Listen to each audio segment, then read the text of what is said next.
Assalamualaikum warahmatullahi wabarakatuh. Hai teman-teman, kembali lagi di channel ini. Bismillahirrahmanirrahim. Aku akan melanjutkan penjelasan tentang salah satu tema bakat di 34 bakatnya talents mapping ya. Mungkin kali ini masih lanjut ke thinking talents. Kali ini aku akan membahas tentang apa ya kira-kira. Kita lihat aja dulu. Oke, kita akan bahas tentang ideation aja ya. Ideation dulu. Nah, ini dia ideation. Oke, kita bahas tentang ideation ya di video kali ini ya, teman-teman. Bagi yang punya bakat ideation, mungkin bisa disimak video ini sampai akhir. Semoga bisa membantu nih dan memberikan insight dan catatan lebih ya. Oke, ini ideation masih ada di Thinking Talents ya areanya. Lalu apa sih ideation? Gitu ya. Ideation ini seorang yang antusias dengan ide, kreatif gitu dan menghargai originalitas gitu. Nah, dia secara alami itu suka muncul gagasan dari sudut pandang yang baru atau mungkin bisa terlihat seperti orang yang outside the box gitu cara berpikirnya gitu ya. Terus dia juga suka berdiskusi kelompok yang bebas.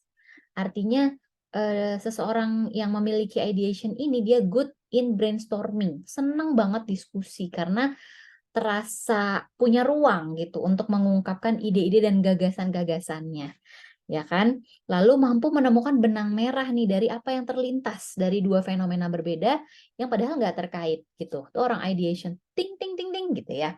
Jadi secara alami tuh seperti apa namanya punya banyak hal yang meloncat-loncat di kepala, kurang lebih kayak gitu tuh. Dia orang yang inovatif ya. Konsep, teori, dan solusi itu hal yang paling penting buat dia, kayak gitu.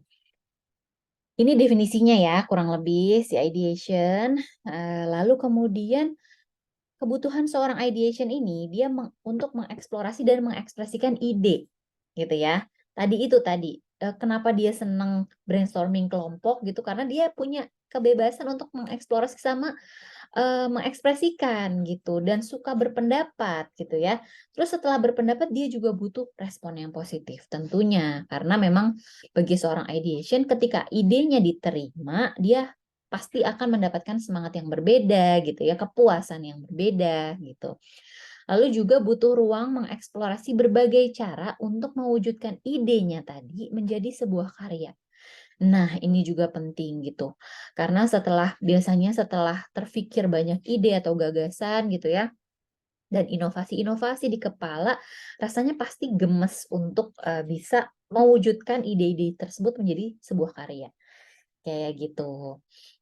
Namun memang pada kenyataannya tidak setiap orang ya akhirnya bisa mudah nih mewujudkan idenya menjadi karya. Tantangannya bisa beragam bagi setiap orang karena memang kombinasi bakat juga bisa berbeda-beda, support system gitu ya, lingkungan dan lain-lain. Nah, cara mengasah bakat ideation tuh kayak gimana gitu ya. Pertama, kita bisa tentukan area eksplorasi atau tujuan dari penerapan idenya dulu. Kalau udah kelihatan nih areanya gitu ya, tujuannya ide dia diungkapkan untuk apa, itu akan semakin sharp, akan semakin mengerucut dan semakin tajam idenya bisa terimplementasi. Jadi nggak bergulir kemana-mana gitu kurang lebih. Lalu kita bisa tambah lagi dengan knowledge idenya ini. Cari referensi, terus kita sortir ide-idenya karena memang apa ya secara alami idenya sangat banyak biasanya. Muncul gagasannya tuh bervariasi gitu. Jadi untuk merasionalisasi ide-ide dan gagasan ini butuh knowledge gitu. Kita tambah lagi dengan knowledge, kita tambah lagi dengan referensi sehingga kita bisa sortir, oh ini possible, ini kurang possible dan lain-lain gitu ya.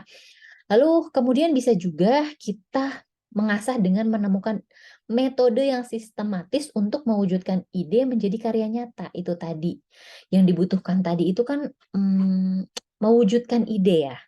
Karena itu kepuasannya pasti jauh lebih berbeda ketika idenya orang ideation ini bisa terwadahi, lalu bisa berhasil menjadi sebuah karya, bahkan masterpiece gitu ya. Tapi ya itu tidak terjadi serta-merta dan alami setiap orang akan secara mudah mewujudkan gitu. Ini butuh juga dipertajam, butuh juga diasah sehingga bakat ideation ini bisa tepat guna untuk produktivitas ya.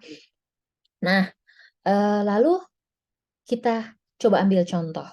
Kalau ideation dikombinasikan dengan bakat lain kayak gimana? Nah, ini coba kita ambil contohnya ideation plus strategic ya. Strategic ini yang udah dijelaskan juga di video lain.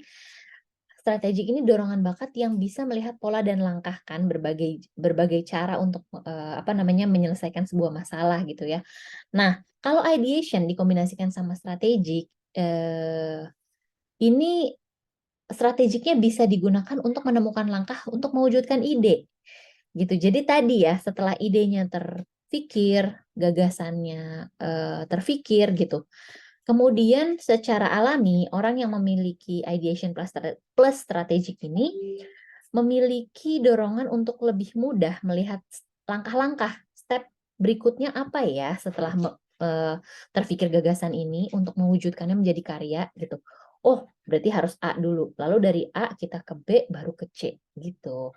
Sehingga gambaran tuh jadi lebih utuh, jadi lebih jelas dan nyata untuk mewujudkan ide tadi menjadi karya gitu ya. Wow, be nice ya kalau orang ideation nih punya strategik. Jadi kombinasi yang sistematisnya dapat gitu ya. Oke, next, kalau ideation lemah gimana? Ya nggak apa-apa ideation lemah sekali lagi. Kita bisa mensiasatinya dengan berbagai cara gitu ya. Pertama nih ya, kalau orang yang ideation-nya lemah biasanya memang secara alami gagasan tuh nggak langsung muncul, ide-ide baru tuh secara spontan nggak mudah muncul gitu ya.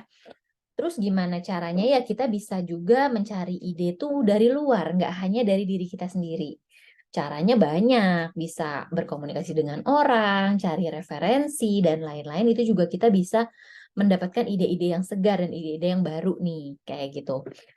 Lalu, ya itu tadi ya, kita lebih terbuka pada proses brainstorming gitu ya, ngobrol sama orang, cari inspirasi gitu, mendengar pendapat orang, itu juga bisa salah satu bagian mensiasati ideation ketika dia lemah.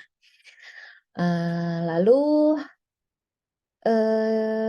brainstorming ini sendiri juga kita bisa melepaskan hal-hal yang membatasi gitu ya. Contohnya kayak misalnya ketika dalam organisasi kita tidak memandang nih siapa ya yang diajak bicara, nggak harus atasan, nggak harus orang yang benar-benar satu level dengan kita, bisa juga ide tersebut kita dapat justru dari yang secara bagian organisasi strukturnya ada di bawah kita gitu. Dengan mendengar kita punya masukan yang lebih gitu ya, punya point of view yang lebih luas dan lebih dalam kayak gitu. Bisa juga kita siasati dengan hal tersebut gitu.